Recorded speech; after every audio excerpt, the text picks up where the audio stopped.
Նադիա, նախ ձեր սպասելիքները, ինչ սպասելիքներ ունեք հիմնական դատական լսումներից։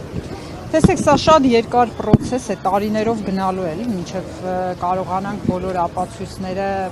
ուսումնասիրենք։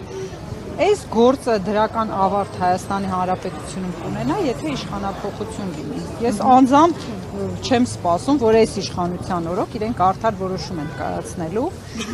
որովհետև պարզ է, թե ինչն է այս գործի նպատակը։ Այդպես, այնպես չի, որ բոլորին կդատապարտեն, կարծում եմ, այնտեղ ինչ-որ անձանց կասեն, չէ, այս մեկը մի քիչ կապ ունի, մեկը մի քիչ շատ կապ ունի, ինչ-որ ձևով կփորձեն այդպես արդարադատության իմիտացիա ստեղծել,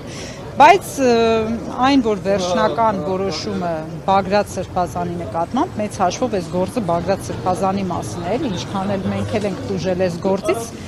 սա Բագրատ Սրբազանի դեմ է ուղղված,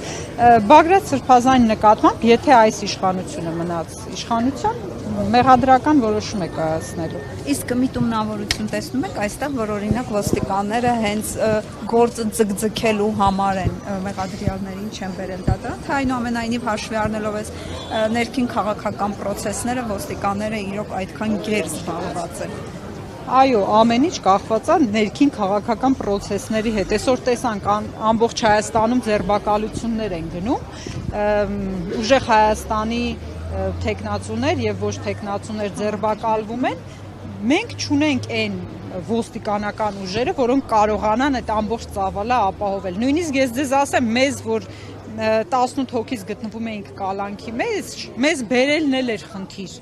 Մեզ չէին կարողանում բերեն, ասենք մենք նույն գործով անցնող անձինք ենք, իրավունք չունենք նույն մեքենայի մեջ իրար հետ շփվելով գանք։ Գալիս էին ինձ Աբովյանից վերցնում, իջնում էինք Իզմիրլյանից 2 հոգու վերցնում, գնում էինք KGB 3 հոգու վերցնում, այն որ այդքան նստանան այդ մեքենայի մեջ չկա։ Կանգնած վիճակով ոստիկանական մեքենայի մեջ մեզ բերում հասցնում էին դատարան։ Այսինքն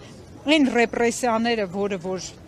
իրենք անում են Հայաստանում, այդ ռեպրեսիաներին եղած ոստիկանները չեն հերիքում։